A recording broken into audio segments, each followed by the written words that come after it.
to the What Really Happened radio show. Because World War III is a really bad idea.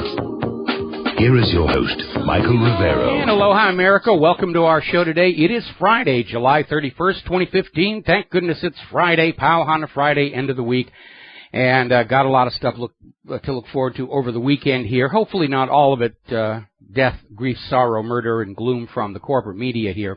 Phone lines are open, 877-300-7645, 877-300-7645. Tom is sitting in our control room, hand hovering over the telephone, ready to swoop on down and grab it, put you on the air with your comments and questions. Getting into the news here, as you're probably already aware, there was this horrific arson attack over in the occupied territories, Israel occupied territories, in what is being called one of the price tag attacks by the illegal Jewish settlers on Palestinian land. And to understand the context of this, you need to understand that there are the official illegal settlements that Israel has said, we are building Jewish-only settlements on this Palestinian land, and you can't do anything about it. But there are also other settlements that Jewish people have just gone on in and appropriated the Palestinian land and set up their own settlements. Those are considered unofficial. Israel occasionally makes a token symbolic effort at trying to shut those unofficial settlements down.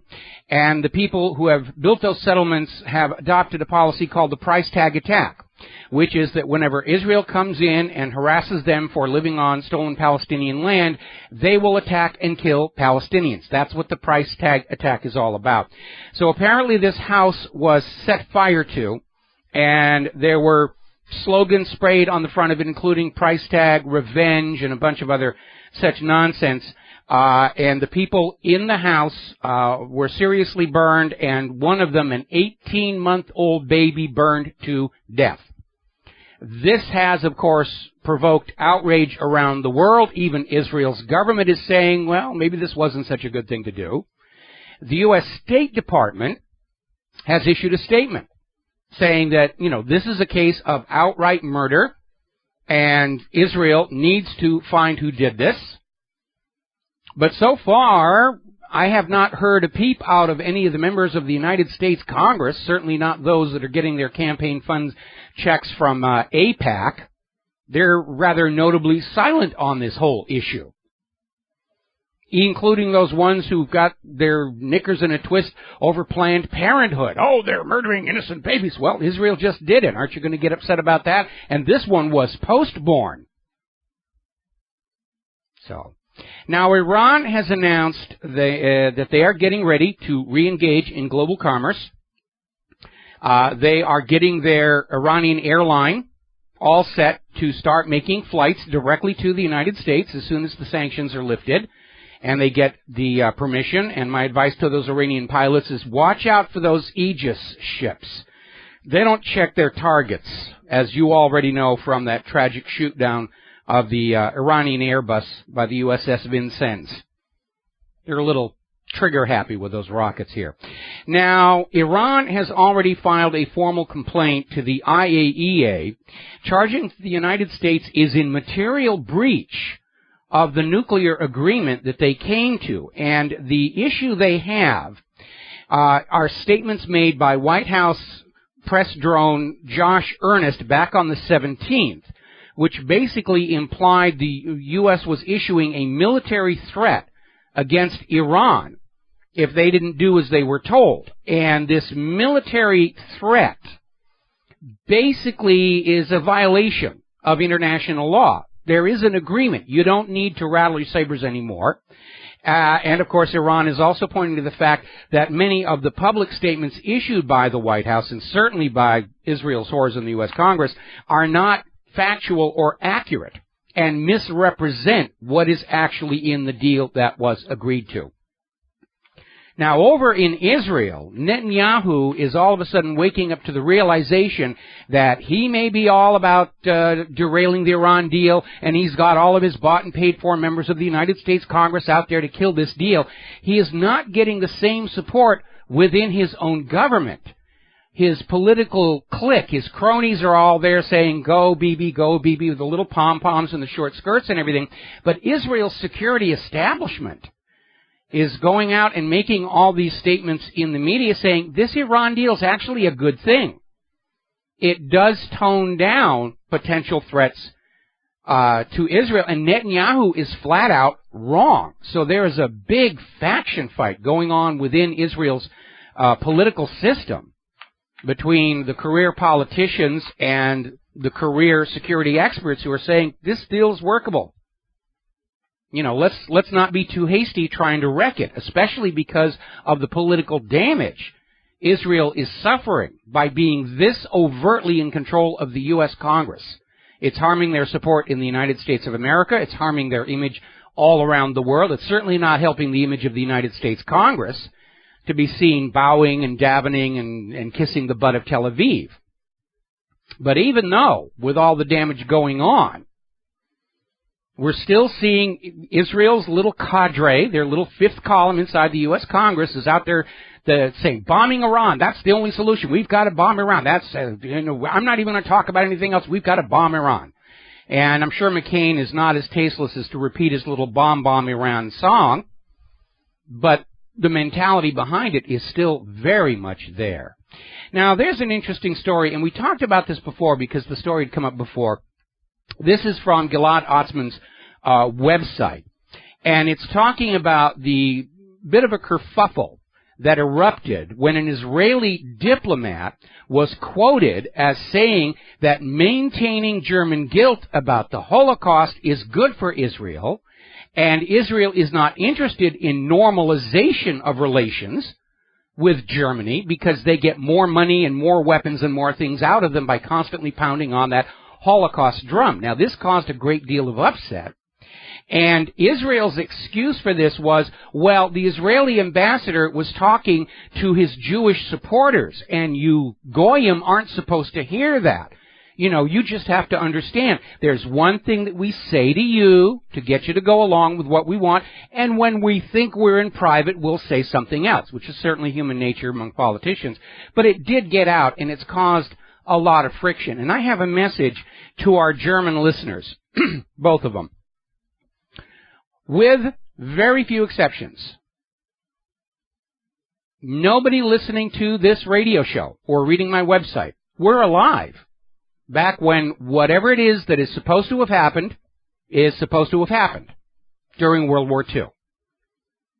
Nobody is guilty for anything that happened before they were born. This idea of inherited collective guilt is nonsense. It's junk. Whether it's present-day Israelis demanding money and weapons because of something that happened before we were all born, or reparations for slavery, or reparations for killing off the mammoths during the Ice Age, it is nonsense. Nobody is guilty or responsible for anything that happens before they were born.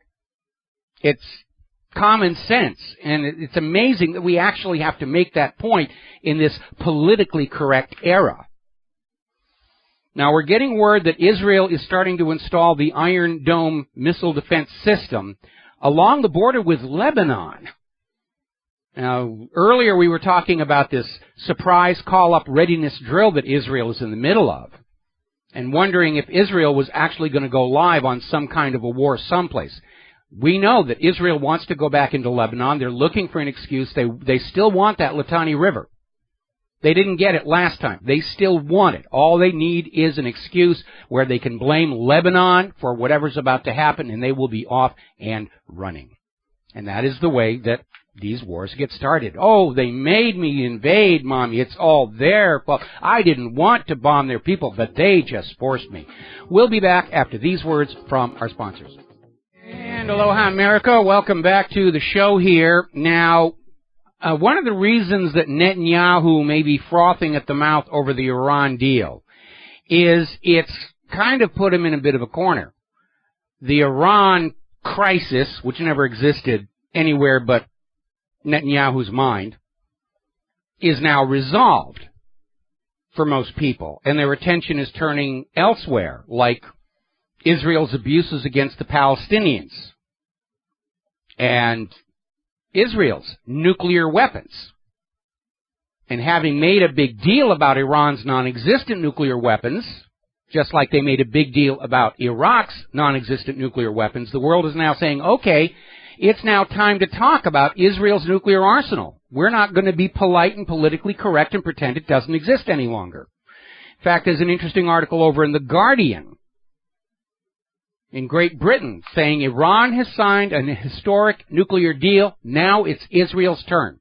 And you need to remember, before Iran signed the P5+1, before all of that, Iran was playing by the rules. Iran had signed the Nuclear Non-Proliferation Treaty. Iran was allowing IAEA inspections. They were playing by the rules. Israel is not. Israel still to this day refuses to sign the Nuclear Non-Proliferation Treaty. Israel will not allow IAEA inspections. And Israel is a nuclear-armed state.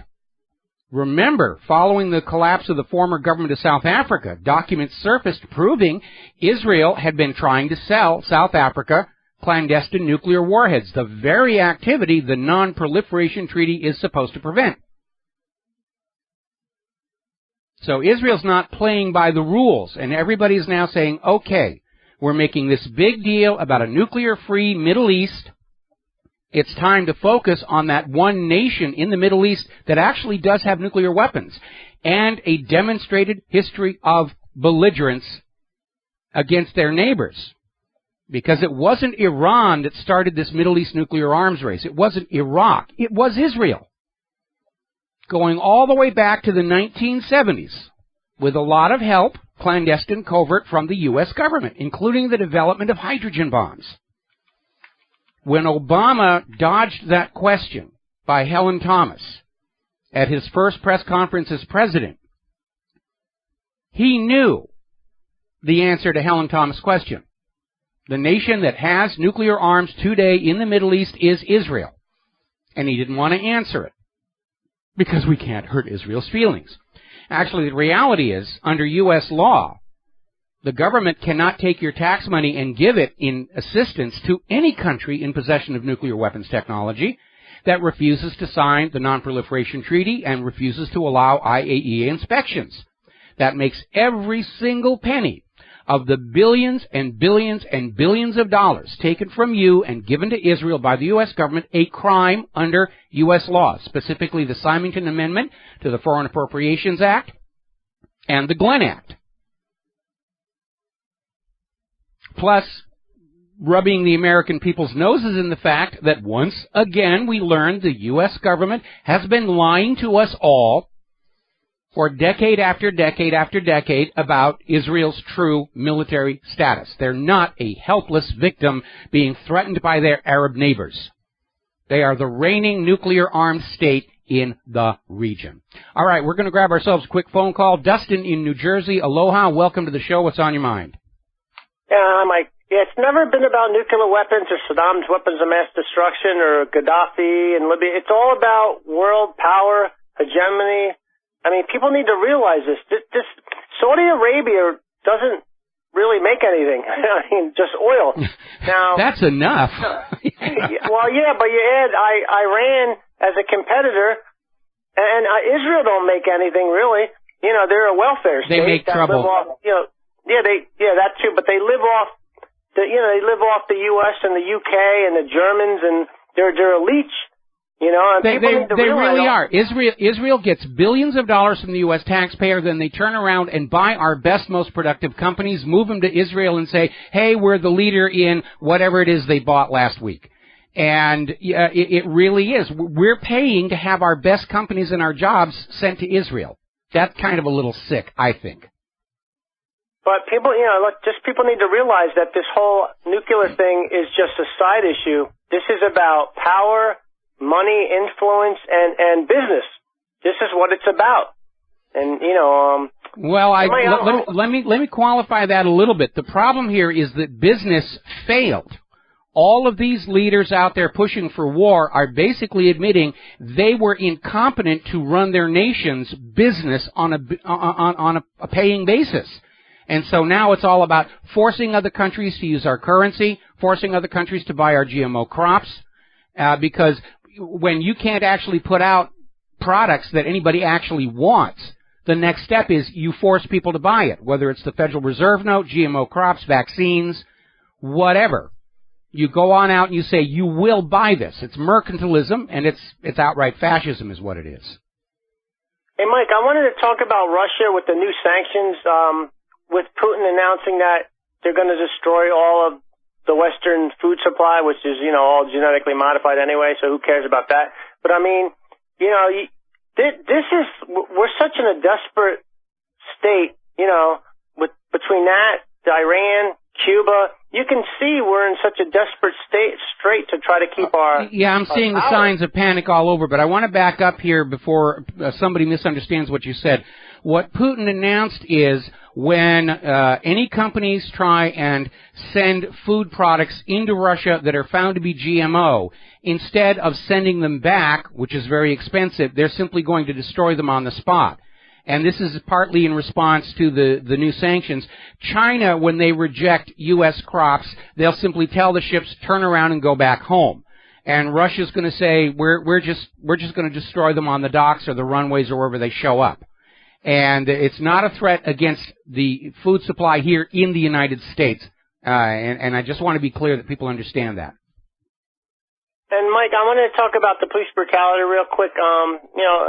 This is people really realize this is going to get worse. It's been getting worse. This is about fascism and just a loss of control in this country, and by the police. Well, it's about terrorizing the population into silent obedience, and so far it doesn't seem to be working very well from where I'm sitting.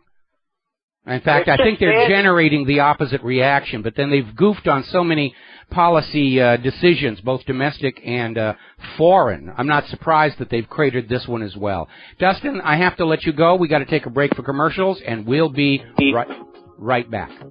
Hi, America. Welcome back to the show, and we're talking about the growing and obvious disconnect between the official position of the U.S. government and the real world. And there's a bit of a gap between the two that frankly makes the Grand Canyon look like a paint crack. Because it's still, to this very day, the official position of the U.S. government, and their slaves over there in the corporate media, that Israel is a poor, helpless state, constantly threatened by its evil Arab neighbors. And they will not acknowledge Israel's nuclear weapons. Neither will Israel. Israel's official position is ambiguity. Maybe we do, maybe we don't. The U.S. position is a negative because of those other two factors I mentioned. It's illegal for the U.S. government to give your money to Israel if they are in possession of nuclear weapons technology, but will not sign the NNPT or allow IAEA inspections. Plus, that aspect of the U.S. government being caught once again lying to us all since the 1960s. Now, back in the 1960s, there was this scandal involving a Jewish-owned nuclear materials reprocessing plant in Pennsylvania, where a huge amount of weapons-grade uranium simply vanished. And declassified documents from the 1970s show that the U.S. government knew that it was being shipped to Israel for their first round of nuclear weapons. And apparently at the time, it was decided to keep this secret because the fact that Israel was building nuclear matters might undermine U.S. Middle East peace efforts. No, basically, our government officials back then were just as bribed and controlled as our current crop, as it were. We did repost a link to WhatReallyHappened.com to Mordecai Vannunu's photos of Dimona. Dimona is this supposed research reactor in Israel. It was originally claimed to be a textile factory. And it was during John F. Kennedy's term in office that Kennedy basically told Israel, will you stop calling it a textile mill? We know what it is. The containment building gives it away. And Israel said, oh, all right, it's a nuclear reactor, but it's only for research. And Mordecai Vanunu was a technician working in the clandestine bomb factory underneath Dimona. And he kind of got fed up with what he thought was a dangerous course of action that Israel was on.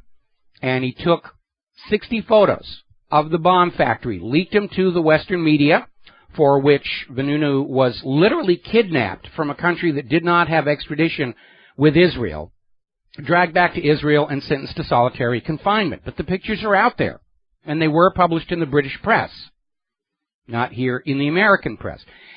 Between that, the South African contracts, yes, Israel has nuclear weapons. Remember, we reported a week ago that the government of Germany knows that Israel has been arming those Dolphin-class submarines. Germany's been giving Israel for Holocaust reparations with nuclear-tipped cruise missiles. All right, we're going to grab ourselves a couple of phone calls here. Mo in Florida, aloha, welcome to the show. What's on your mind? Hi, Michael. Thank you for taking my call. Can I get on the GMO subject? Or? You can get on whatever subject that you want to. No, I hate to jump. I know you don't like jumping around that much, but I just had a thought. I forget the name of the study, Cerelli or the guy that did the Seralini, the one that did the GMO study on the rats in 2012. And yes. Showed that after 18 months they showed signs of tumors, and after 4 months, I think it was 4 months for males and 7 months for females, they showed tumors. And, the Monsanto study didn't go that far, but I was just thinking how easy it would be. Now, this wouldn't be scientific, but how many people with YouTube could just get by, half a dozen white rats, separate them, and feed them one GMO and feed the other non-GMO. And after a year, even before that, you would be able to see it. I mean, it's not that hard of an experiment to do. And I just wondered, why nobody's done that? At least I haven't seen it. Well, actually, I've heard that some people have been conducting those experiments. Russia was going to replicate the French study, but if it's being done, it's certainly not going to be reported in the American corporate media. And remember what Monsanto did regarding the French study. They had one of their former executives got a job as an editor at the journal that had published that French study, immediately recalled it, said, we're sorry, wherever published it, it's nonsense, don't look at it. Well, that guy got fired, and the journal very quietly, without attracting a lot of attention, put that research paper back into their archives, because it was never discredited or refuted. It was simple politics. We're Monsanto. You don't tell the truth on us. We rule the world. And they really do. And we've seen it like out in California with Prop 37, where Monsanto literally went to every corporate media outlet and said, you will editorialize against GMO labeling, or we will pull our advertising from you, and all of the corporate media knuckled under. Now, of course, they've got this new bill. They've got it through the House of Representatives. It's probably going to sail right through the Senate, that will ban GMO labeling in the United States and bans on GMO itself. Now, we've got 64 countries around the world ban GMO food. But here in the United States, they're just going to shovel it at you as hard as they can and say you have no right to know if what you're eating is GMO or not. And the latest estimate is 80% of the food being sold in the supermarkets is already containing some kind of GMO content. Good reason to start taking your business to your local small farmers markets. Yeah, can I make one other comment? Real quick.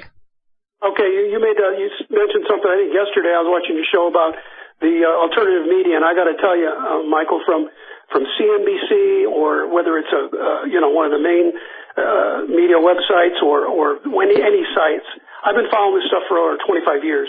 I'm not proud to say that, but there is so many more comments of people that are waking up. You rarely get people know about it. They've known about Israel. They know about Monsanto. They know about the Federal Reserve. There is a huge awakening, and yes. And you're a fantastic part of that. And I just want to say thank you. Well, you're very welcome, and thank you for the very, very kind words. We're going to let you go, and I'm going to try and fit in one more phone call before the commercial break. Damien in New York, aloha. Welcome to the show. What's on your mind? Hey, Mike. I would echo that. There's you are definitely one of the leaders as far as being outspoken and being out there and talking about this. There's a lot of mad people out there, and when people start to come together, they're starting to realize more and more that they're not the only one. And there's a large group of people, and we're just not the people that they're going to be putting on mainstream media, and they're not going to be taking our phone calls like you do. But just really briefly, well, the GMO thing, yeah, we know there's, soy, corn, wheat are just in the United States are just completely contaminated. And thank God there are some organizations like the GMO Project that are actually doing testing. So that's what we really need, is just testing and say yes or no. That's all. But they don't want us to have that right. So no, they don't. They're taking away the choice. We're going back to 18th century mercantilism, the same situation the American colonists had to live under, where the British Crown told them what they were going to buy and who they were going to buy it from. We've gone back to that same system. I have absolutely no doubt that we will see some kind of economic or political attack on the GMO project as soon as Obama signs that law. Yeah. And by the way, back in 2008, Obama was promising us all he was going to support GMO labeling. There's another one of his lies for us to pay attention to. Damien, I'm going to hold you over. I'm going to hold you over the commercial break because I know you got something else you want to talk about. So I'm going to put you on hold and come right back to you after these words from our sponsors. Hi, America. Welcome back to the show. We're going to go back to Damien in New York, and you had one more topic you wanted to cover. Yeah, thank you so much. Thank you so much, Mike, for holding me over. About what you were saying in Israel, I mean, I agree with you 100% everything you're talking about. I've always thought that basically, I've said this before when I called in, and you've talked about this. I do believe that there's a mutual sort of how can I say, understanding of between Israel and the United States, and it does have partly to do with blackmail. Yes. And I do believe that Israel is definitely was initially almost initially created with not entirely, but with the idea of that you're planting a seed basically in the middle of an area that, should we want to gain some sort of control over it, since we're getting our energy, our resources, some resources that we rely and depend upon, we might want to put something in there that we might be able to further manipulate. So I'm not saying that the Israeli people are, not the Israeli people, I'm sorry, the Israeli government, let me be clear on that.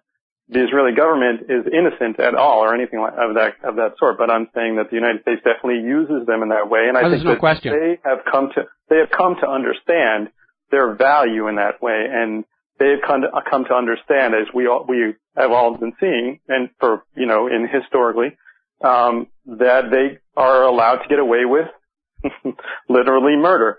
So, well, we certainly saw that with the USS Liberty. There is no question that the U.S. has used Israel to create tension in the Mideast. They used the threat of Israel to coerce the Arab oil-producing nations to go along with the petrodollar deal. So there's no question about that. Now, individual American leaders have not always wanted to go along with this nudge-nudge, wink-wink operation. We know that John F. Kennedy was adamantly opposed to Israel's acquisition of nuclear weapons, but that his successor, Lyndon Johnson, basically looked the other way and said, that's okay, that's fine. And there are several schools of thought that Israel was one of many players involved with the John F. Kennedy assassination for that reason, along with the CIA wanting revenge for the Bay of Pigs, wanting a new invasion of Cuba. The Federal Reserve wanted Executive Order 11110 rescinded. Something that most people don't really understand. Wars and assassinations never happen for just one reason. They happen when you have a whole group of people who may have differing purposes, reasons, and agendas, but they all overlap, saying that my agenda will be served if this person is removed or this country is invaded. And that's what really drives these events. Part of this whole cover-up process that we see, whether it's a war or an assassination, is they try and distill it down, it was this one person for this one reason. And it never is. There's always a huge overlap of multiple parties with different goals that say, my goal is served by helping this to happen. That's how these things come along. And with the John F. Kennedy assassination, certainly organized crime was feeling very betrayed by him. They'd helped him win the election against Nixon. They felt betrayed by Robert Kennedy's war on organized crime. The CIA was under threat from Kennedy. Kennedy wanted to smash the CIA for lying to him over that whole Bay of Pigs situation. The Texas oil billionaires wanted Kennedy gone because of the oil depletion allowance. Israel wanted him gone because he was opposed to their nuclear weapons, and the Federal Reserve wanted him gone because he was undermining their profits by issuing a debt-free U.S. currency, the United States note. Mike, thanks so much. I'm sorry to be the dead horse, and I don't mean to get off topic. Did you ever get a chance to look at that Joe Holden hydro energy? No, I didn't. I've been swamped with trying to write the new website. I'm trying to finish a book, and there's only one Michael to go around, and he's an old tired guy, and I just can't get to it all. All right. He's looking good, though. All right. You're doing a great job. Thank you, Mike. Thanks. So I'm coming up on another birthday here in less than a month now. All right. We're going to let you go, Damien, and we are going to grab Scott in New Mexico. Aloha, Scott. Welcome to the show. What's on your mind? Oh, hi, Mike. Thank you. Really nice to talk to you. I'm a big fan of your website and your show. And I'll talk a little bit about Fukushima, and it kind of dovetails with the Monsanto thing, in that we cannot rely on our government or on so-called safety organizations to tell us what's in our food or water or air. Just as the FDA won't tell us if there's radioactive contamination in our fish, they're not going to tell us that food is GMO or it isn't, or the GMOs are bad for you, No, they're not. If you've got enough money, you could get the FDA to claim that dog poo on a stick is healthy eating. Yeah. It's the same way as trying to convince people that you get more radiation from potassium K in a banana than you do from this ongoing disaster. Well, now, see, you have to be careful there, okay? Because you're talking about the difference between exposure and contamination. And it's true, you get a brief exposure to low levels of radiation from a lot of sources. We live on an extinct volcano. Our soil is naturally a little radioactive. The problem with something like Fukushima or Chernobyl or Hanford or WIP or any of these other facilities is not that you're going to be exposed to the radiation, but that you will become contaminated by particles that get lodged in your body and just radiate continually from then on. And that's an engraved invitation to cancer. Even if you're not living with a doctor that is telling healthy people they have cancer to sell them medication. The people who are trying to downplay all this, like Ann Coulter, who's saying little radiation is good for you, they're basically cherry picking a little bit of information to create a false image. All radiation is bad given a long enough time. It's actually literally biological gambling. You could, in theory, be exposed to a lot of radiation and suffer no harm because it all misses the DNA, or you could get hit by one gamma ray that just happens to hit that one part in the DNA that triggers the mutation sequence. It really is a numbers game.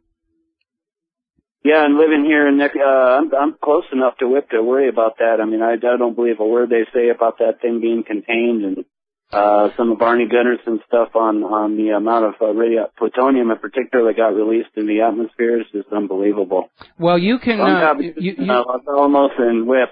You can go on eBay and you can buy radiation meters.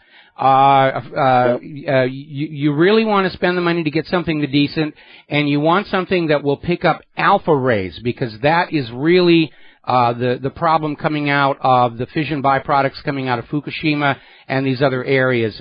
Most of the less expensive meters, beta and gamma, which are more energetic and more dangerous. Alpha radiation outside your body, perfectly harmless. It's absolutely blocked by the dead skin cells in your epithelium. But if you get an alpha emitter particle inhaled or ingested and it just embeds itself in your body, you're going to have a tumor around it. Yeah, and then just being stuck with Chenemilos almost has got me a little worried, so. Well, you got to be concerned. Yeah, and I thank you very much for what you're doing, and just a huge fan of your radio show and your website. So keep up the good work. I will as long as I can. Thank you very much for the phone call. We're going to grab Steve in California before the news break. Steve, what's on your mind? Well, I just wanted to throw something by here and see if you're understanding of what aircraft this might be, but this whole Jade Helm thing going on. I had two aircraft fly over that I'd never seen before in my life. They resembled C-130 aircraft, but they had rotors like as a helicopter. Have you ever seen those before? Are you sure you weren't looking at Ospreys?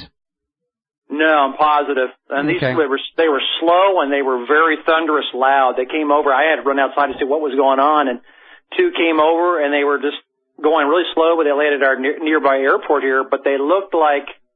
They looked like C-130s, but they had rotors. Like a helicopter. I've never seen this aircraft before, but they were thunderous loud. Well, it doesn't ring a bell here, but then I don't spend a lot of time studying the latest and greatest in military hardware. I've seen enough of that to last a lifetime. There's a lot of stuff out there. I mean, I live here in Hawaii. We've got the highest per capita density of military bases of any state in the Union. And we're just hearing it all day, all night long, all this big thunderous hardware going in and out of the airports and keeping us awake at night. Plus, we got that big bubble machine down there in the harbor that I guess they're repainting it or something right now. Anyway, listen, Steve, we're going to take a news break here, and we'll be back here with the rest of our show after these few words. Aloha, America. Welcome back to the show. Hour number 2. The phone lines are open, 877-300-7645. We've got 2 callers holding on the line. I'm going to get to you in a minute, but I want to get some stories out of the way first. Over in the Russian media, they're reporting that all of the Ukrainian government officials who were driven out of office in the U.S.-backed coup d'etat January of last year, and a lot of them are now in Moscow, they have basically formed a government in exile. And this is historically significant because when the Nazis took over France and kicked out the French government and put in the Vichy government as a puppet ruler, the former legitimate government formed a government in exile in order to work for the restoration of the nation of France, which was obviously a big part of World War II. So this is an interesting little benchmark that the ousted government of Kiev has formed a government in exile and is probably going to be seeking recognition and acknowledgement of that status from other countries around the world, which is going to put more pressure on Poroshenko to try and find some way to legitimize his rule over Ukraine besides these very obviously rigged elections. Now, over in Armenia, the U.S. was trying another one of their coup d'etat color revolutions, another Victoria Nuland special, and they've run into a bit of a brick wall, which may be a foretaste of failures to come, because they went over to Armenia and they kicked up public protests ostensibly about high electric rates. They were calling it the electric revolution, and then immediately diverted into calls for regime change. Electricity's too much, change the government. There's too much litter in the streets, change the government. That's how it works. Go in, find a legitimate grievance, get people in the streets, and then repurpose them to regime change. But over in Armenia, the whole plan has fallen apart because before the co-opted protesters, the useful idiots, could even get to regime change, they found themselves floundering around all the time having to deny that they were another U.S.-sponsored coup d'etat, and as a result, the whole thing fell apart. And see, here's what's going on. In all the years since World War II that the U.S. government has played this game, they got away with it because the people in the targeted countries didn't understand what was really going on, that their current government was being kicked out by outside agitators. The new government coming in was not a true revolutionary people's government, but a puppet ruler for a foreign power. And the people of these nations would just say, all right, there's been a change of government, and we'll just follow the new government like we followed the old one. But those days are gone. The world understands this is what the U.S. has been doing. And because they know it, it's simply not going to work any longer. And Armenia, I think, is an indicator of that. We already know that Russia's kicking out all these non-governmental organizations that are fronts for intelligence agencies. They've caught them funding opposition groups trying to kick up trouble. It's a repeating pattern. And if you repeat it enough, people see what's really going on. All right, we're going to grab some phone calls. Aaron in Texas. Aloha, Aaron. Welcome to the show. What's on your mind? Two quick things, Michael. I've noticed that encryption has been a target lately by the U.S. government. Yes. You think they'll get away with it? In the mainstream media, they keep pointing out the encryption this, encryption that. Me personally, Michael, I don't know what encryption is, but I hear you talk a lot about it. Well, encryption, it's codes. It's a secret writing where you take the clear text or the clear data, the clear image, and you put it into a form where only you and its intended recipient are able to understand it, and anybody in the middle, they're just going to be looking at junk. And codes are as old as writing itself. If you've been following that TV series Washington Spies, they show some of the real code systems that were in use during colonial times by the early intelligence agencies. And the ban on encryption, other than that which is approved by the government, is designed to lay bare for inspection the business of law-abiding citizens, because real criminals and real terrorists are going to have their own private encryption systems, even if they're illegal. By definition, they're living illegal lives anyway. We already proved at my website that it's very easy to write systems of encryption the NSA cannot break. We did it 6 times. And so they're trying to scare people out of encryption to keep them helpless and weak in front of the government, the same reason they're trying to scare us out of our guns. It's all about keeping power over us, to be able to look into our lives whenever they feel like doing it. And that, of course, is blatantly unconstitutional because of the Fourth Amendment. Until the government has actual evidence that we are doing something wrong, they're supposed to mind their own business. And one last thing, Michael, mind control. For the longest time, I always thought it was just a conspiracy theory, but as I got into the information and looked it up myself, I found out that it still happens to be true. You think it's still going around, or? Well, all mind control is. Forget all the science fiction stuff and rays and all the rest of that is the garbage. You control a mind by controlling what it knows. That's all mind control is. And what propaganda does is feed to the public only those bits of information that will lead the public to come to the decision of their own free will that the government wants them to come to. That's all mind control is. The way you break free of mind control is to take responsibility to go out and get all the relevant facts for yourself, then make a decision. That's it in a nutshell.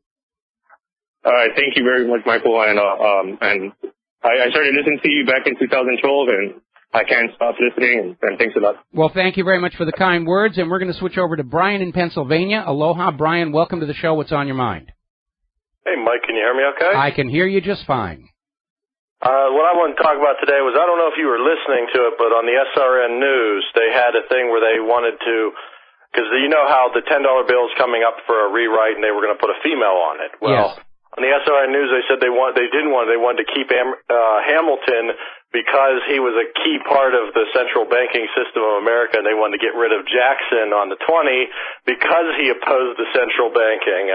Yeah, well, considering that we're talking about the Federal Reserve note being printed by the Federal Reserve, I'm not surprised they want to get rid of Andrew Jackson's memory as quickly as they can. And did you notice how they seized on the fact that, he was a slave owner, we've got to erase him from the pages of history. We only love people who love private central banking.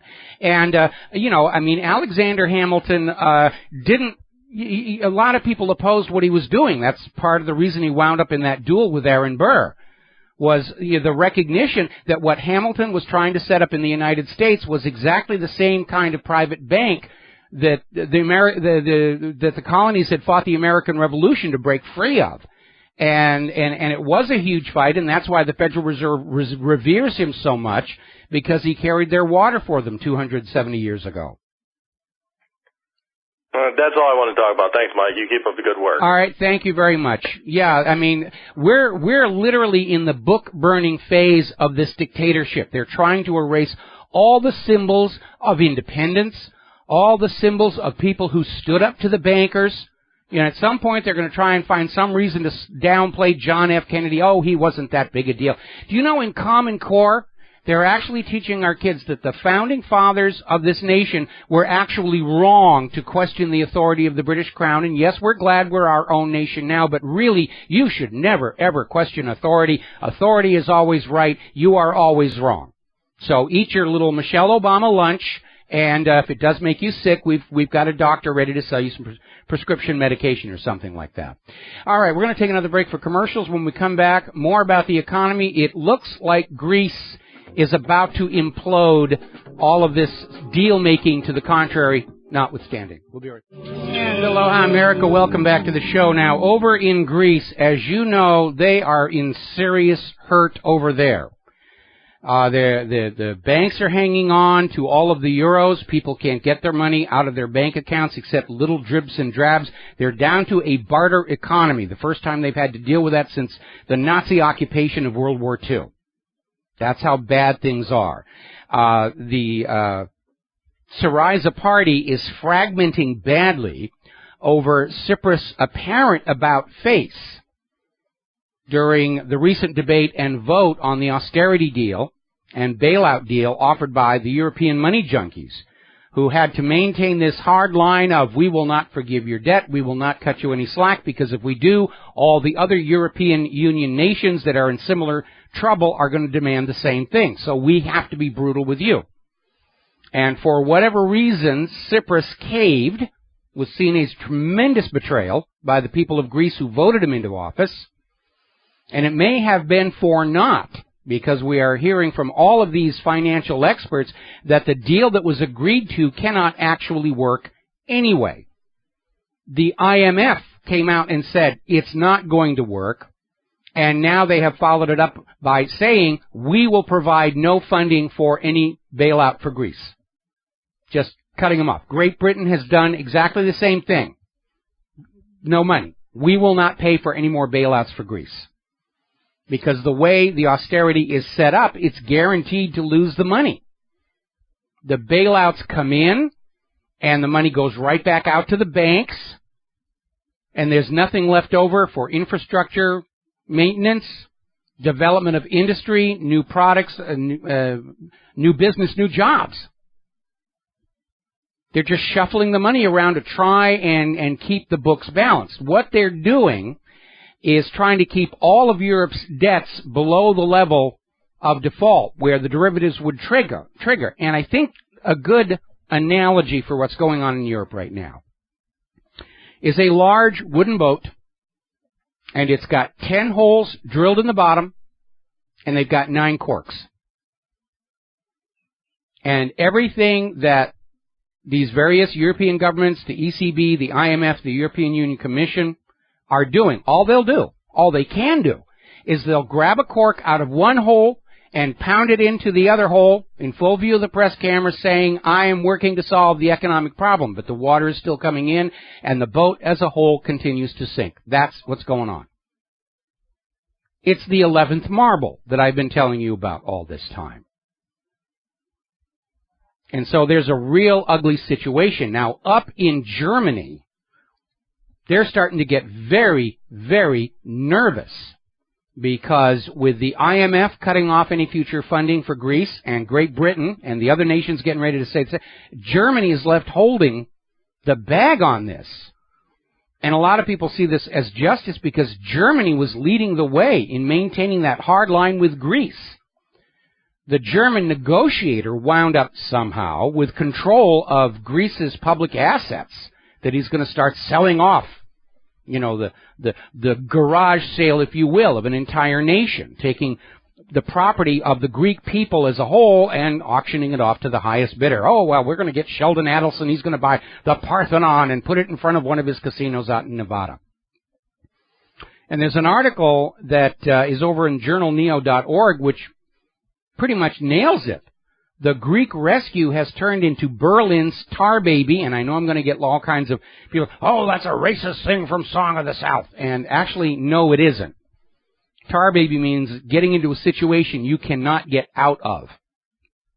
And right now, the financial drain on Germany is worse than the reparations from World War I.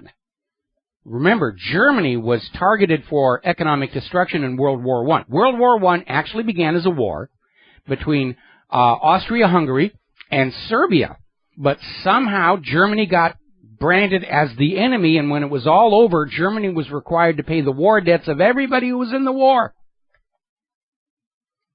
Because Germany was a major economic threat to Great Britain and the United States because they know how to make things. They make great products. They're great engineers over there.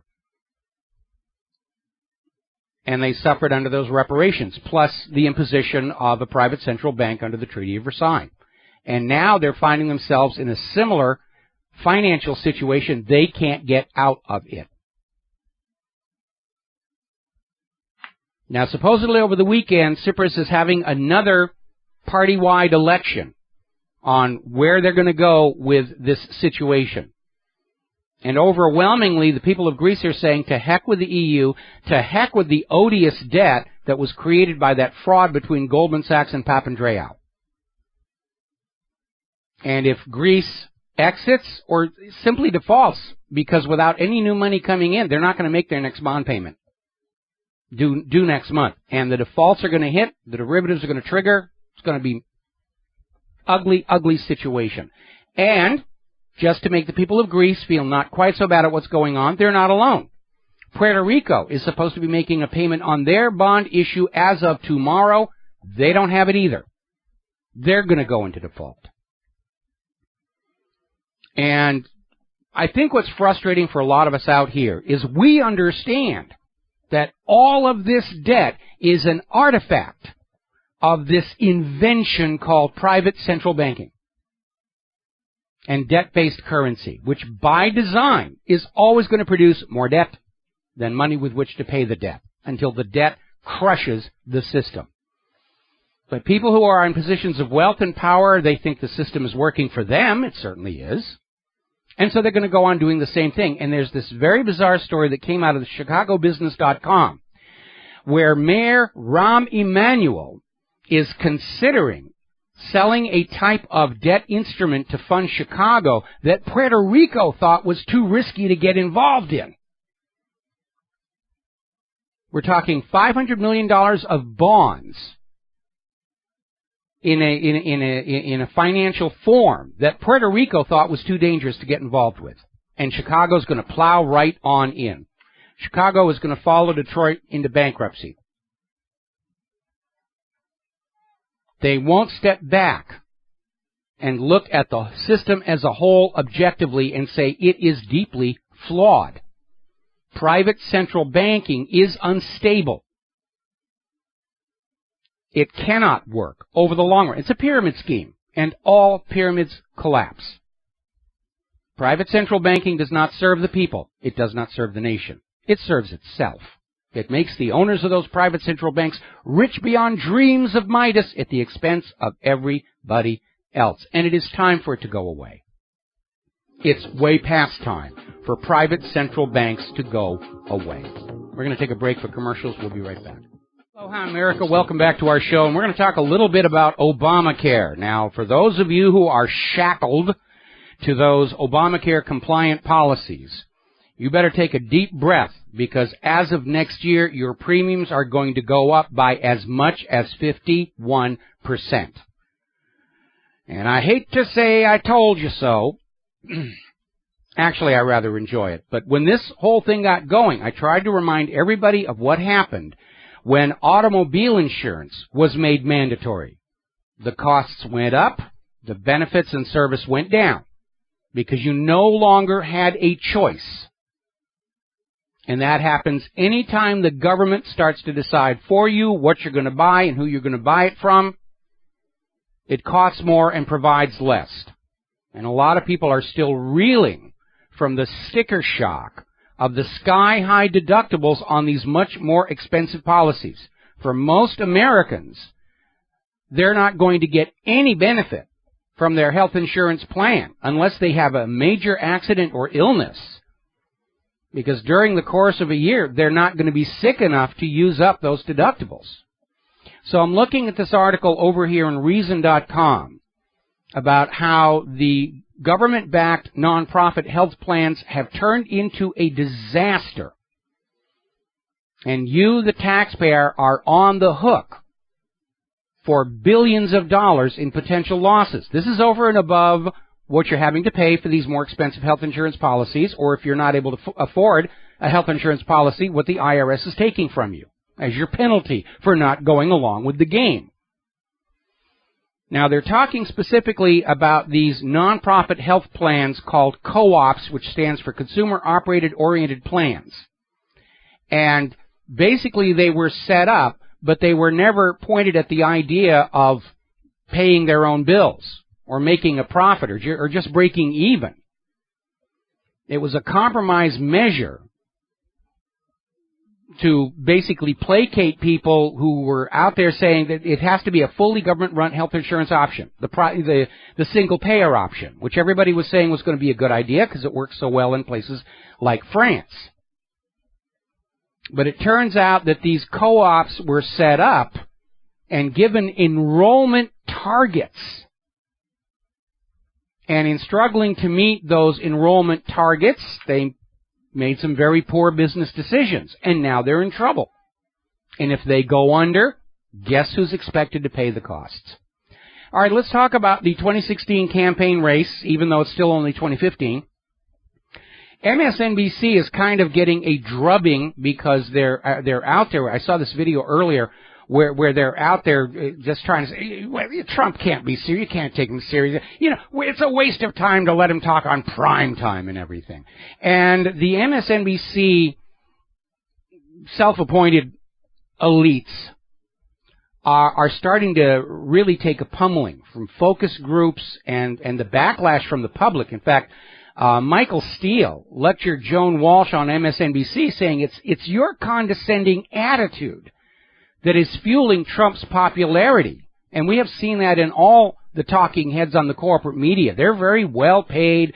They're media stars and celebrities. It's gone to their head, and they think that people are just going to listen to what they have to say because they're on TV and, you know, are paid all this money.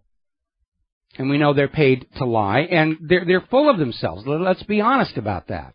And it's backflashing on them.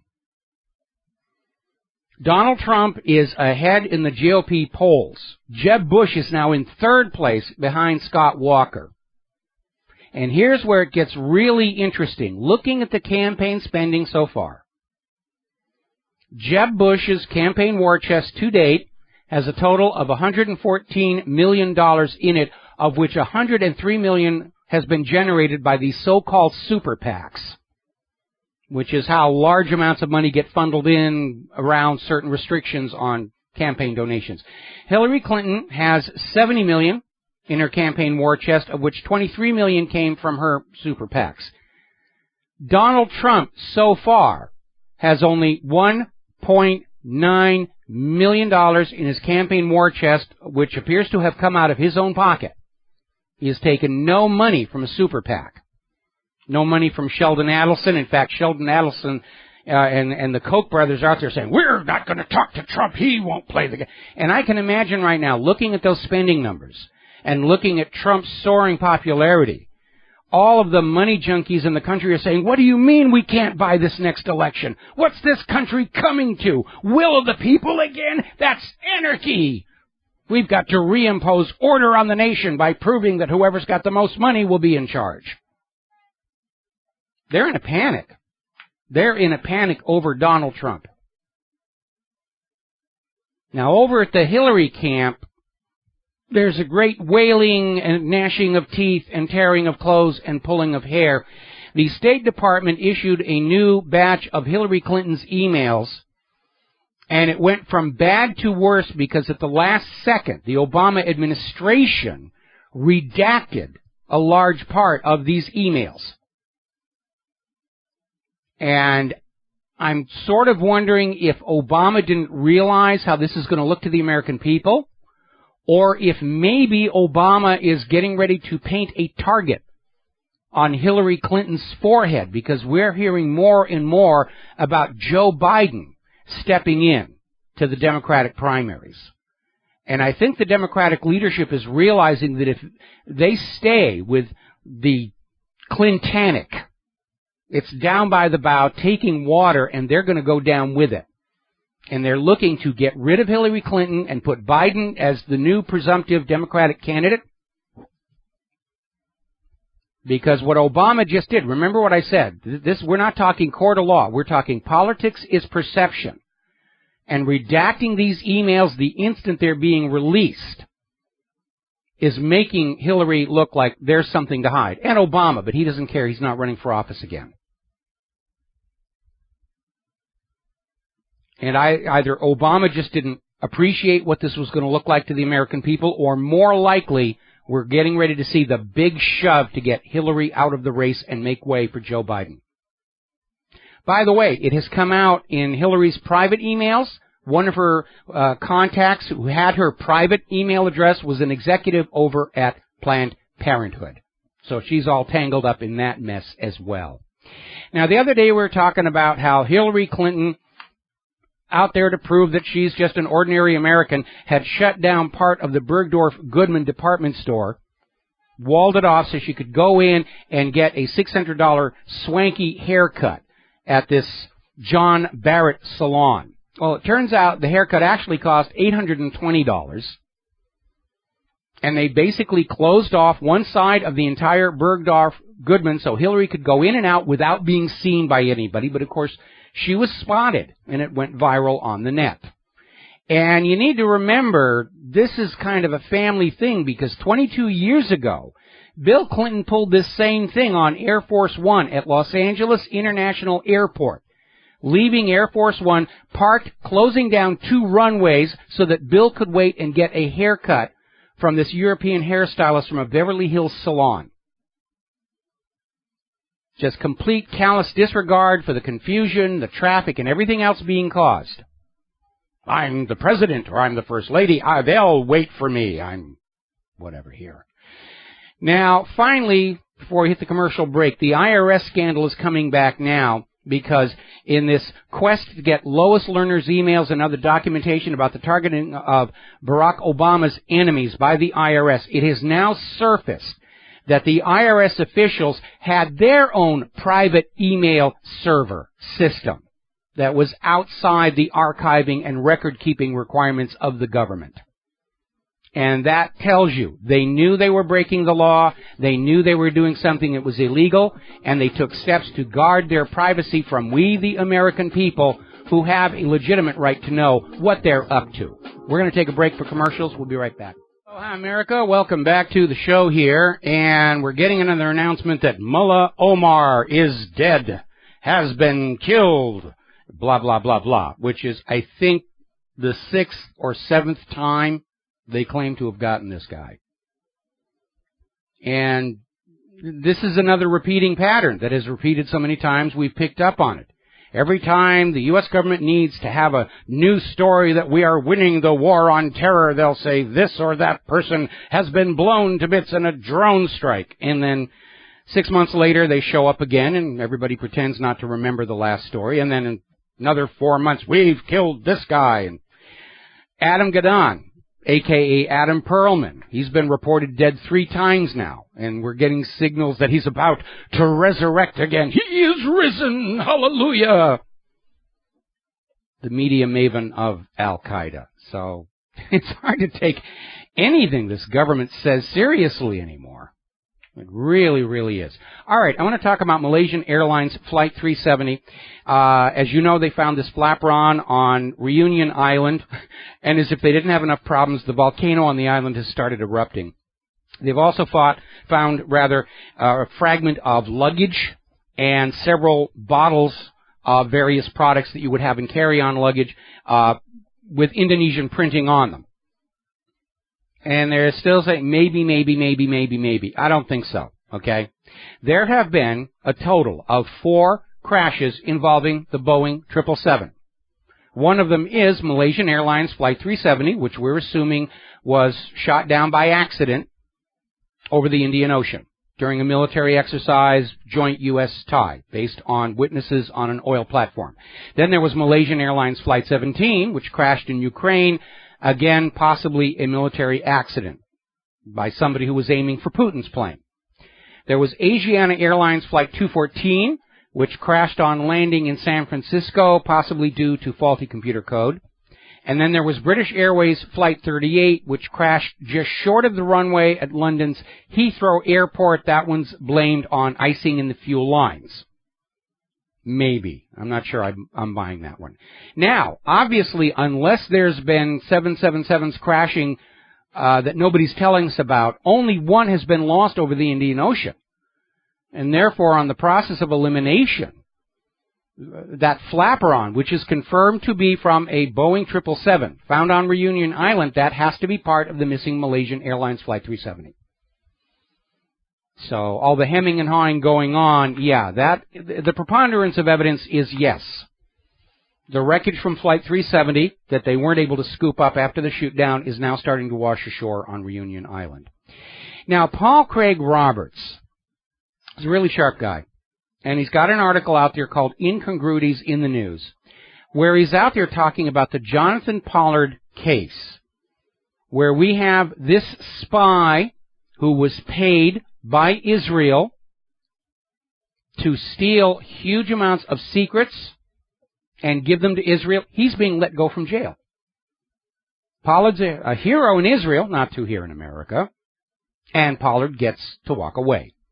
Meanwhile, you have Bradley Manning, Edward Snowden, and Julian Assange, who are heroes to the American people, and they continue to be harassed, persecuted, and their movements limited by the U.S. government.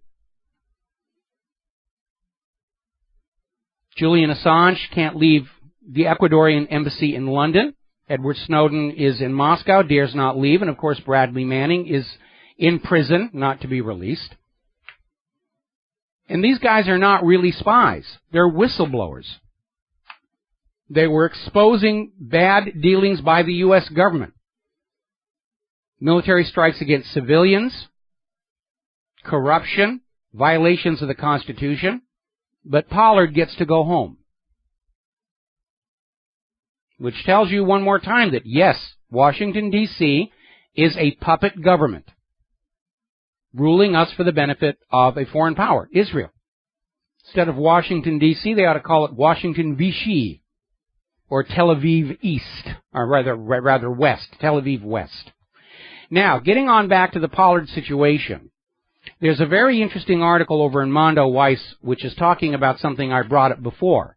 The fact that Israel traded what Pollard sold them to the Soviet Union for increased emigration quotas of Russian Jews. And this article in Mondo Weiss is saying it is very obvious that the corporate media doesn't want to talk about this part of it. They're trying to say, oh, Pollard just gave this stuff to a friend, and maybe they should have had it to begin with. And they don't talk about the depths of the treason. Pollard stole information about operations, agents, names, including agents operating in the Soviet Union. Sold it to Israel. Israel gave it to the Soviet Union. Pollard stole information about the targeting of U.S. ballistic missiles pointed at Russia. This is in the days before they could retarget the missiles by computer control, where they had to go out to the silo, pry off a panel, go in there and do the settings manually. Had a nuclear war erupted between the U.S. and the Soviet Union after Pollard's betrayal, the U.S. would have lost. That's how serious it was. And the corporate media doesn't want to talk about that because it makes Israel look bad. If we talk about how Israel took all this top secret information and gave it to our mortal enemy, the Soviet Union, and we don't want to make Israel look bad. We won't get to keep our cushy corporate media jobs if we make Israel look bad. Now, speaking of lies, there has been yet another scandal from the BBC, which stands for Brits Buggering Children. The same news network that announced World Trade Tower number 7 had collapsed 26 minutes before it actually happened, and then refused to explain their amazing prescience by saying, well, we threw away the raw footage, so we don't know. Now, there's a new scandal involving their Panorama program, specifically the episode Saving Syria's Children, where they were in there selling the idea that Syria's children were being harmed by all this napalm bombing by Assad, and we've got to go in there and save the kids. And it turned out that the video used came from another country, another time, and was simply cut into the Panorama program for the purposes of propaganda, to sell the British people on the need to invade Syria. It's like the dodgy dossier all over again. Now, somebody sent me this story, which was over on Pamela Geller's website. Why they think I would look at anything at Pamela Geller's website, I don't know. But it basically was a claim that U.S. Representative Debbie Wasserman Schultz's parents had been thrown in prison on corruption charges. Now, knowing what I do about Pamela Geller, huge grain of salt, I went out and I did some fact-checking. The story is completely bogus, and unfortunately got picked up and carried all over the place. But it turns out the Wikipedia article on Debbie Wasserman Schultz misidentified her parents and named one of these people who had been thrown in prison for corruption. And because of that misidentification, the story got some traction. And you need to remember this, because the next time Wikipedia insists that Russia shot down Flight 17, that human-caused global warming is real, that nobody would ever want to pay attention to WhatReallyHappened.com, you just remember, Wikipedia does not have the best reputation for accuracy. Remember, when the global warming hoax got going, the Wikipedia articles on the medieval and Roman warming periods were edited to downplay their significance. So just keep in mind, Wikipedia, they've got a bias too, especially with regards a certain country. Now then. All right, we're coming up here on our top of the hour news break. When we come on back, we got a bunch of stuff still to cover. Health news, global warming, corruption, dictatorship, death, grief, sorrow, murder, ending with a fashion show. And no, I'm not going with that 14-year-old model from Christian Dior. I don't actually think she's all that pretty. I think Christian Dior did it just to get some free publicity, because nobody remembers who they are these days. We'll be right back after the news. Aloha, America. Welcome back to our show. Hour number 3. The phone lines are open. 877-300-7645. 877-300-7645. I just put up a story. It's a flashback from 2013. Remember, several years ago, we were always seeing these statistics about mass job layoffs. Have you noticed they're not in the corporate media anymore? Well, it turns out back in 2013, the department that collected and reported the statistics for mass layoffs was laid off due to budget cuts. There's a sign of the times for you. All right, we're going to grab ourselves a phone call. James in Tokyo, Ohio gozaimasu. What's on your mind today? Ohio gozaimasu, Michael. I hope you're well, and I like your T-shirt. Anyway, I don't know why you're getting on the BBC, because the BBC, they're smart enough to come up with stories even before what really happened. Absolutely. And they were dumb enough to let Jeremy Clarkson and Richard Hammond and James May go over to Amazon streaming. I mean,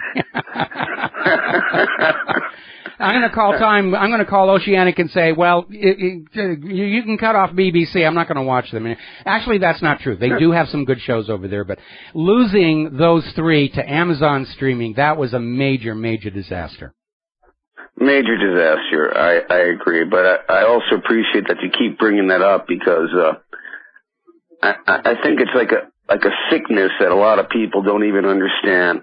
You know, how they can come up with that about the tower when it's collapsing, even before it happened. No, they were following a script, but somebody got off the time. Whoever was supposed to push the button on Building 7 delayed it. Maybe there were still people coming out of the building, and he said, I gotta wait, and then something went wrong, but they got off the timeline.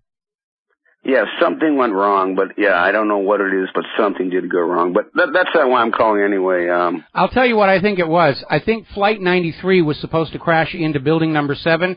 In fact, if you look at the 9/11 documentary by the Nodé brothers, They have a clip in there of the firefighters saying that they have been told a third airplane is on its way to New York. And so I think Flight 93's original target was supposed to be Building 7. Then the crew got Flight 93 back under their control. It had to be shot down in Pennsylvania. And they just said, well, we got to bring Building 7 down anyway because it's full of explosives. And they just got off the timeline.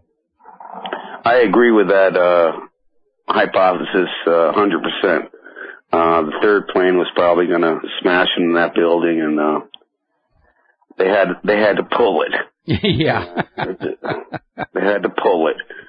And it's just a very, sick thing. And I'm still amazed as an American in Japan of how Americans aren't even, revolting. Like when you look at all the different food, it's all that fluoride in the tap water. It keeps us mellow and zoned out and tranquil. The food from Monsanto, genetically modified food, and they don't even want to tell you what types of ingredients are in the food. And who knows what's in that stuff? In 40 countries, they revolt about this. They have street protests, etc.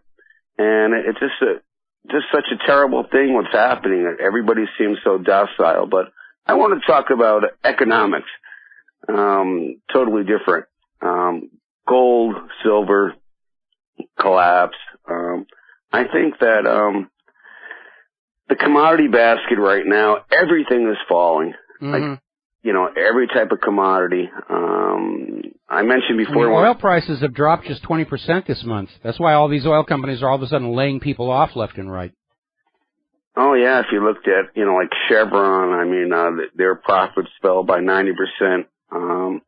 As a result, I personally, I got out of the, what you hate, the privatized prisons, and I got into oil refineries.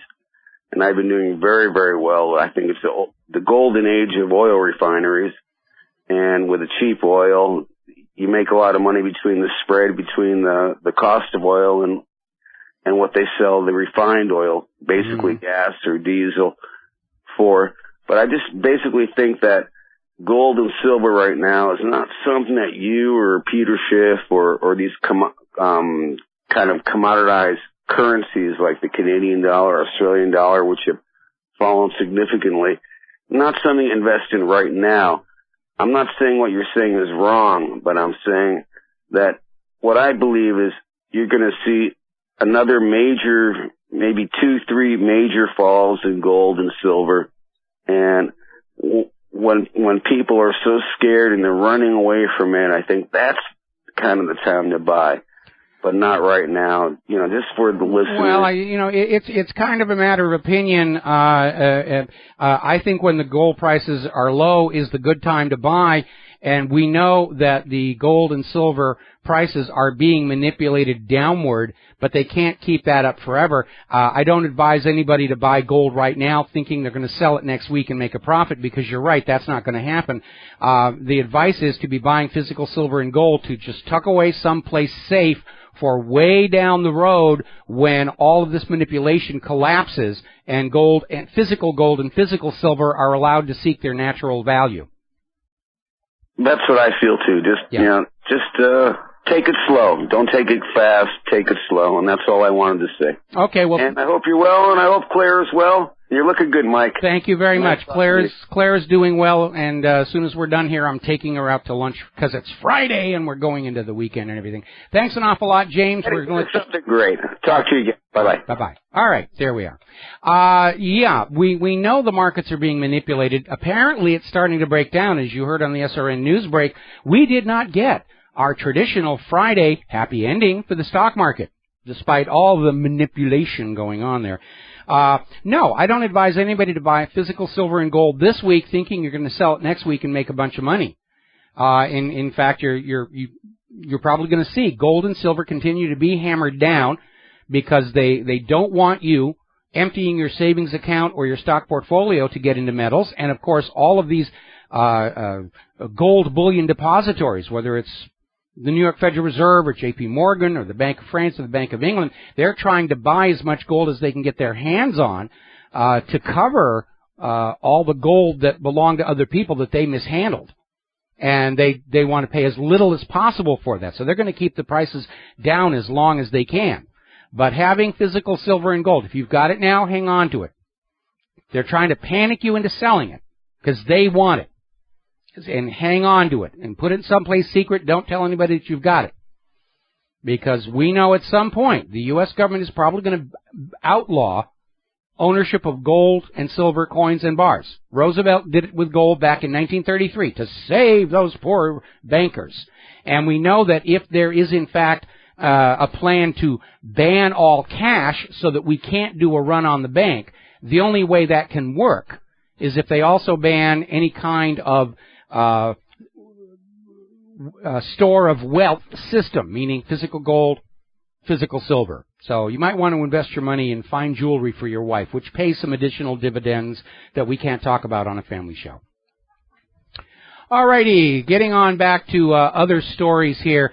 They're definitely afraid of us out there in government money junkie land. The German government has accused a news website of treason over leaking the story that the German government is spying on their people. And I guess they found out because they were spying on the people running the website. There was this bizarre story over in the Independent, over in the UK. This is the same newspaper that back in March 20th, 2000, assured us that snowfalls are now a thing of the past because of human-caused global warming. And they have this bash piece about what turns someone into a conspiracy theorist. And we're not saying they're insane and crazy and mad, but really you have to look at anybody who would ever doubt the government or the corporate media. There has to be something wrong with them. And not too surprisingly, they did not allow comments on this story on their website. We'll be right back. Hello, hi America. Welcome back to the show here. And we've got an update on a story that we were reporting yesterday where some U.S. military personnel were detained at the Vienna airport for carrying military weapons without the appropriate paperwork. And we've got an update on it. Turns out they were 9 American Marines, and they were on their way to Ukraine to take part in Exercise Saber Guardian that began July 20th. See, we do have U.S. boots on the ground in Ukraine right now. Well, apparently the U.S. military just sort of assumed that because all of the NATO nations are on board this plan to start a war with Russia, that American military people could just walk onto a passenger jet with assault rifles and handguns, and the authorities would look the other way. And as a growing sign of the fact that a lot of Europe is not eager for a new world war to start in their front lawns, the authorities at Vienna said, no, you can't do that. And so they arrested these 9 Marines, and they have been put on an airplane back to the United States of America. And I'm sure that the various ambassadors are going to say, of course American service people can go wherever they want with assault rifles and pistols. You know, it's only ordinary civilians that we're taking guns away from.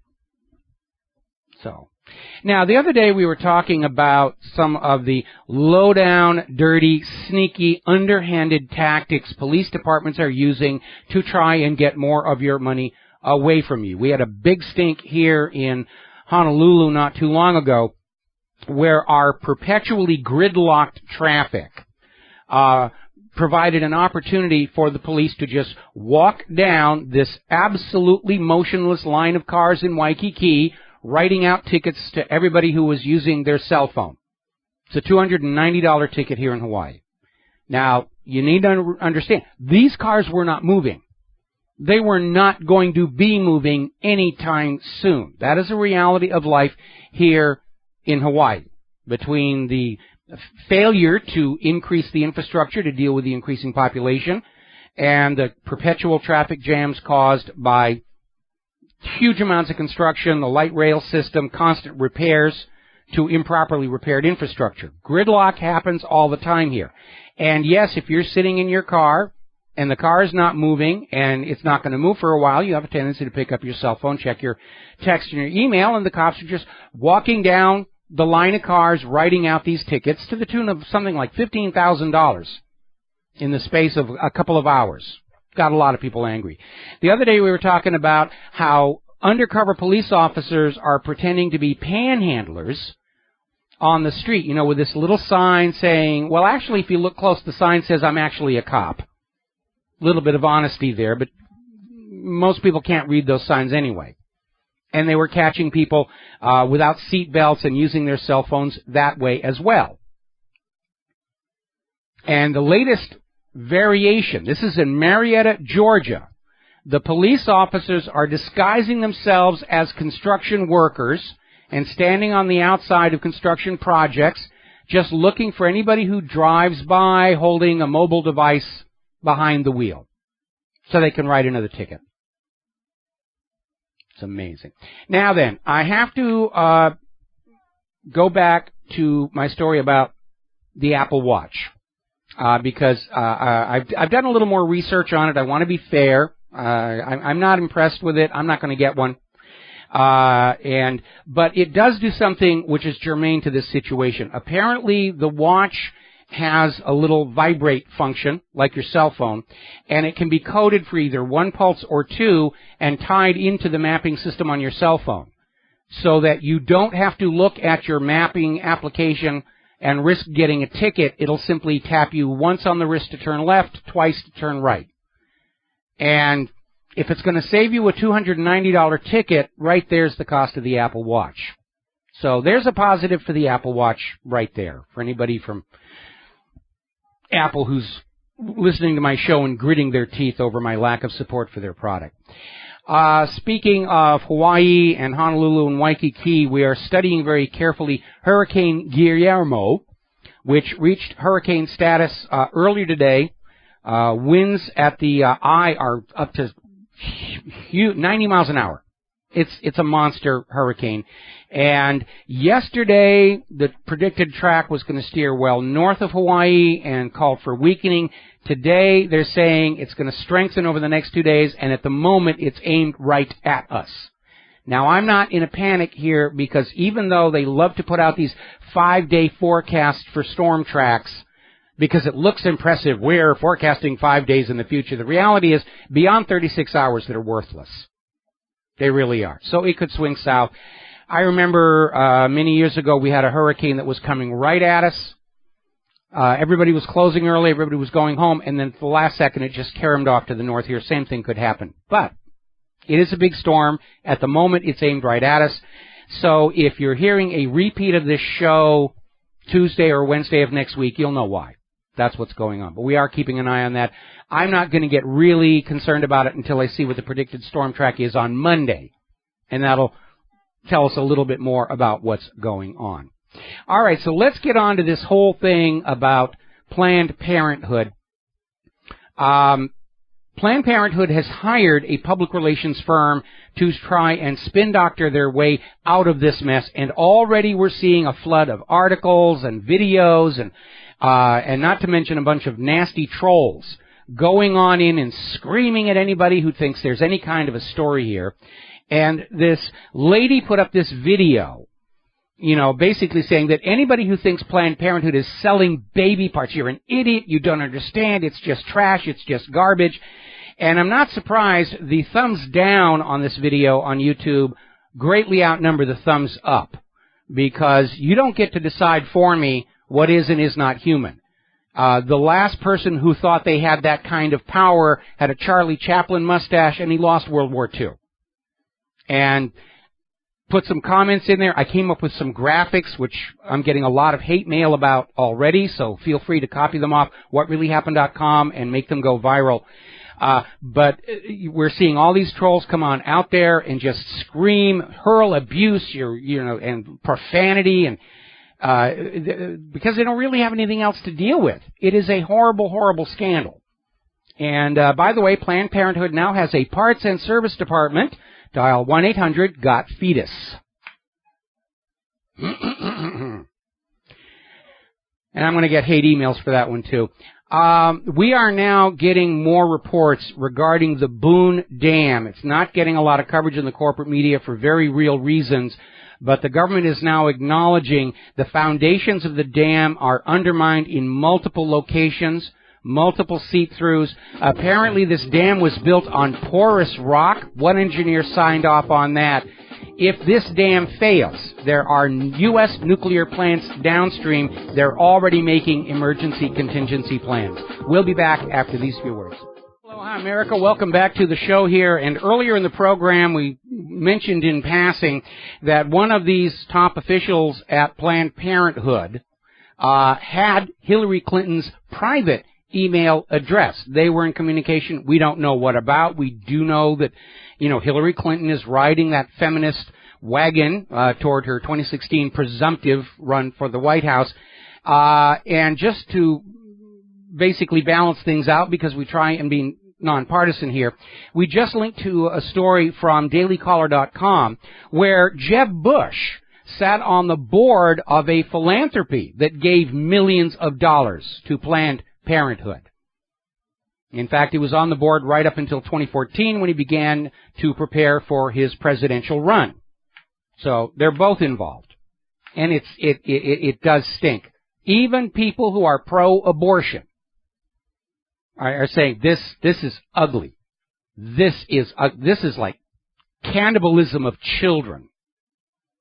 And apparently there is more yet to come out, which is why Planned Parenthood went to a compliant judge and somehow got a court order banning the release of any more of these videos, even though it is a clear violation of the First Amendment and prior restraint.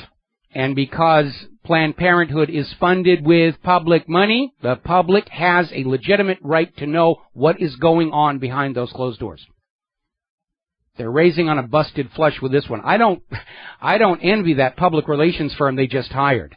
They're going to earn their money on this one. Now then.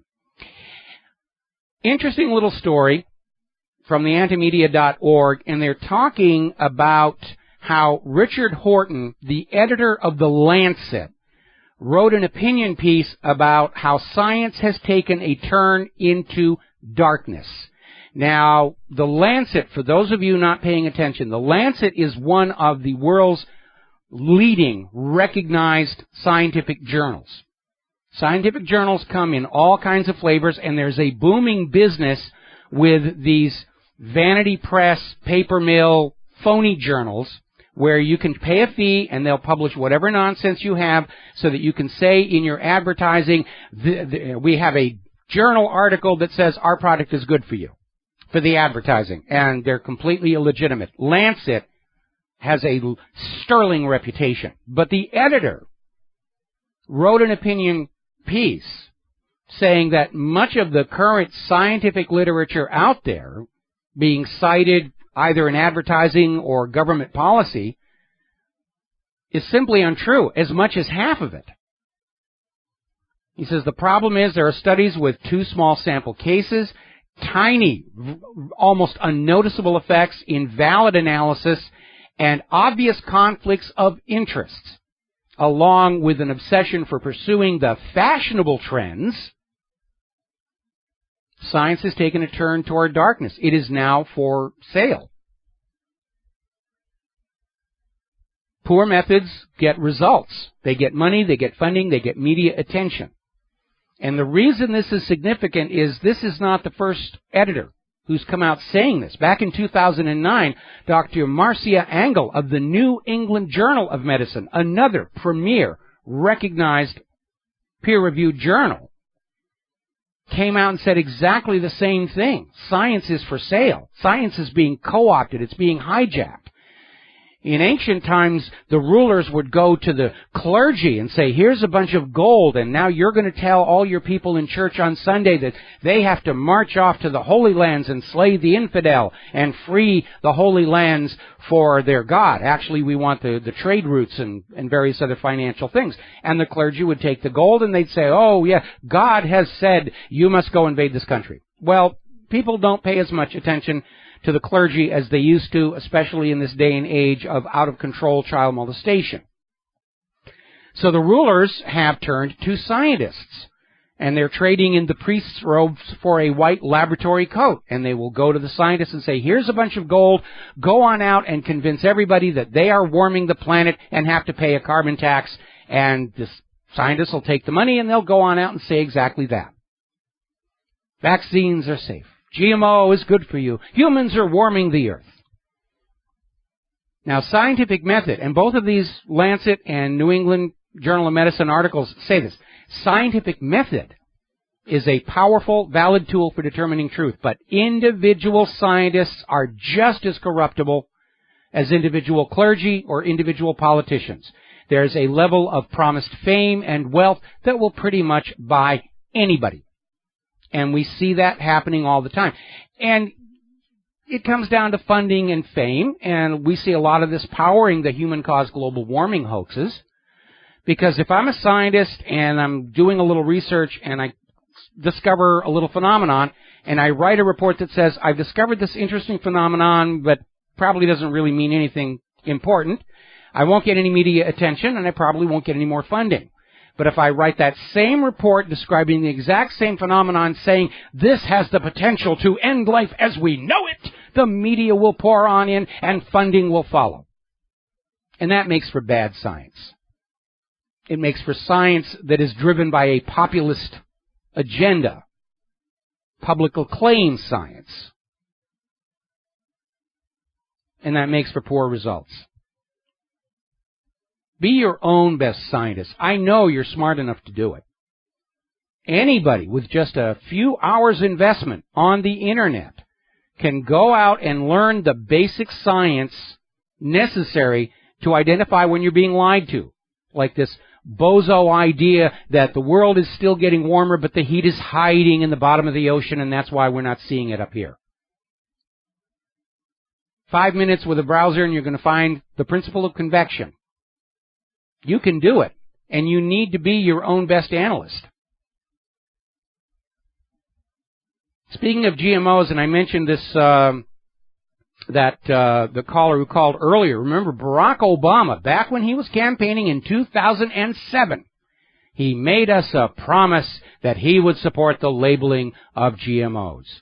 And now, of course, the House of Representatives has passed that new law that bans GMO labeling and even bans banning GMO. The Senate is expected to follow, and Obama is expected to sign it. Because once they've got the job, who cares what the people wanted? It's what the money wants. We must all serve the money, bow to the money and the bankers, all hail the ascendant wealth, as it were. Now, we're seeing a lot of loose rule changes regarding product labeling. It used to be that when you bought a product to the market, you'd look at the ingredients on the back, and you'd have a pretty good idea what was in that package. These days, we've descended into branding words, euphemisms, other names. Tuna no longer means that can contains pieces of tuna fish. The FDA actually allows 17 different species of fish to be put in that can and called tuna. It's an advertising name. It's not a product description. 100% beef does not mean 100% of a cow. It means 100% of this melange, some cow, other fillers that the FDA says can be called beef as a trade name. And now they're renaming high fructose corn syrup to simply call it fructose. And that's a lie. Fructose is simply the sugar fructose from fruit. High fructose corn syrup is something else entirely, but they want to change the name for people who are trying to avoid high fructose corn syrup. And they're out there with this idea. It's just like regular sugar, and no, it is not. For people who are sensitive to it, and I am one of them, I can eat regular sugar without any problem whatsoever. If I have high fructose corn syrup, I go right into hypoglycemia and insulin shock. They are not the same. And I want to know if the food I am buying is going to make me sick before I eat it, not afterwards. We'll be right back. Aloha, America. Welcome back to our show here. Last segment of our Kaahumanu Friday program. And just to get back to the issue of human-caused global warming, Environment Canada meteorologist Daniel Yumberville has said the climate reports out of Badger showed this to be the coldest July since 1993. Okay? So we're already seeing indications that it has been a cool year, despite all the carbonazis out there saying, oh, we've got a temperature of 167 degrees over here at the airport, surrounded by aircraft belching out tons of burning kerosene. Or we've got this high temperature from this thermometer that's right next to an incinerator. They actually did that. If you look at my ClimateGate webpage, we have a photo of an official NOAA temperature recording station sitting right next to a trash incinerator. There are other photos out there of these temperature monitoring stations in the air conditioning outflow of buildings. And all the temperature recording stations out there in the rural areas were shut down due to budget constraints. So they basically shut down all of the temperature sensors in the cooler parts of the country, and they're relying on temperature sensors that are, if nothing else, capturing the urban heat island effect, because when you're in the middle of a city, all those buildings are air-conditioned. And you need to remember, air conditioners do not cool anything. They pump the heat that is inside a building to the outside.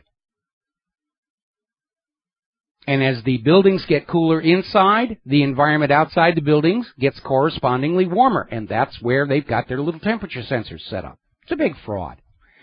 Still looking at the after effects of that Canadian climate change expedition. And it looks like the icebreaker involved is now, there's so much demand for it over in the Hudson's Bay that the entire climate expedition has had to be canceled. Reminds me of that embarrassment they had last year when they sent this ship down to Antarctica to get photos and videos of the melting Antarctic ice cap, and they got caught in the ice. Now, the carbonazis like to get out there all the time talking about consensus. We have a consensus opinion about what's going on. You should listen to the consensus. No, you shouldn't. The consensus is usually going to be wrong. They certainly were in the time of Galileo, because when Galileo took Jan Lippershey's telescope and turned it to the sky and confirmed Copernicus' theory that the sun was the center of the solar system, Galileo was all by himself, and the scientific consensus was that the Earth was the center of the universe and everything moved around it. And by the way, that is history's longest-running scientific goof, the theory of epicycles. It's common sense. Before the majority can be right, one person has to be right. And while that one person is right, the majority are wrong. Michael Crichton used to say, science is not consensus, and consensus is not science. Consensus is politics. Consensus is public opinion. It's not science. Well, apparently the idea that there is a 97% consensus of climate scientists supporting human-caused global warming turns out to be, well, about as accurate as anything else coming out of Al Gore, who we have on videotape saying the temperature of the Earth's core is millions of degrees. He's off by several zeros, I might add. According to the most recent surveys conducted among climate scientists, only 47% are agreeing with the idea of human-caused global warming, and not even with all of that theory. So it's actually a minority opinion right now. And it's being supported by those who are getting all this generous funding, huge amounts of money, lots of media attention. Yeah, if I'm saying global warming is a fake, I'm not going to get on TV with that. Nobody's going to give me any money to do that. The big money goes to the liars, like Brian Williams, who's a known liar and is still getting $8 million a year to lie. And that's the object lesson that goes on out there. If you lie to serve the rulers, you will have wealth and fame and gold things to hang on the wall and impress people with. If you're out there actually telling the truth, they don't have no time for you, going to keep you out, no money, kill your career, whatever it takes to shut you up. Been there, done that, do not want the T-shirt. Now, there's a big hue and cry going on, and there is some justification for it, regarding autonomous, artificially intelligent weapons. Now, there are already autonomous weapons. If you think about it, a landmine is an autonomous weapon. Just put it there, and it'll go off when it thinks it needs to go off. ocean mines will do that. And they're getting more sophisticated as they become more computerized.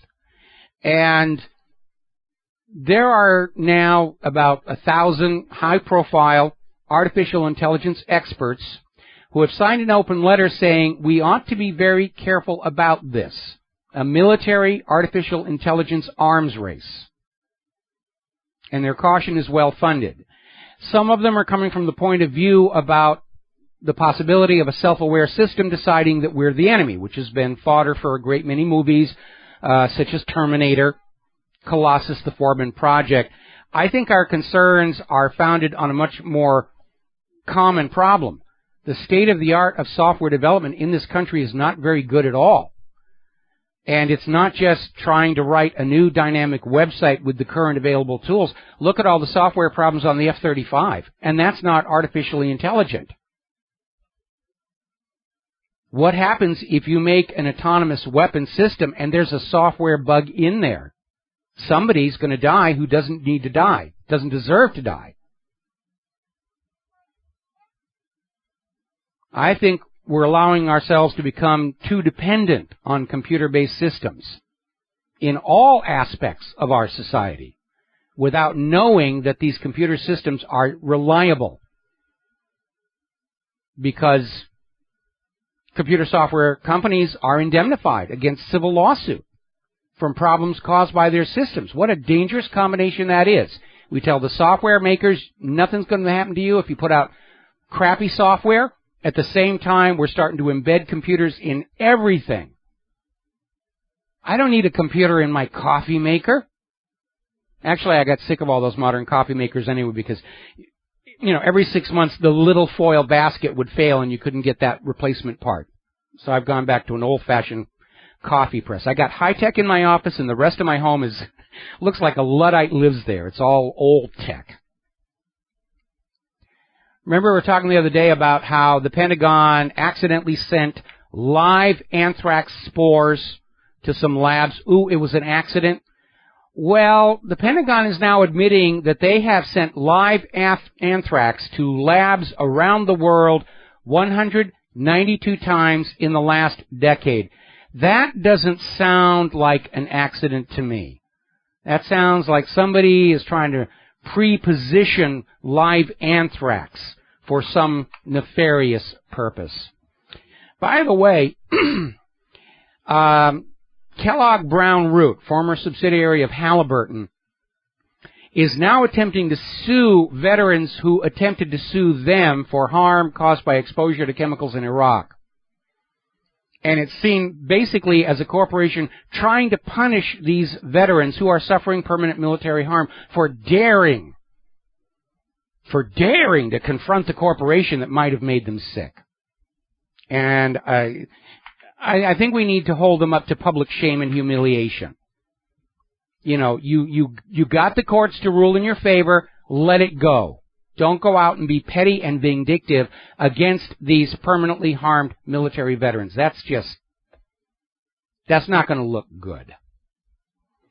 And finally, Russia and China have announced they are going to create a partnership to build a permanent moon base.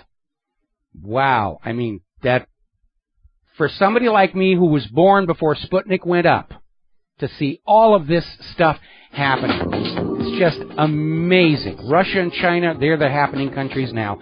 There's the music. Time for us to get out on the weekend. We will be back Monday here on the Genesis Communication Network. Have yourself a good weekend. Stay safe. Watch out for construction workers and panhandlers. They might be cops trying to trick you out of a ticket. We'll be back Monday. Aloha, America.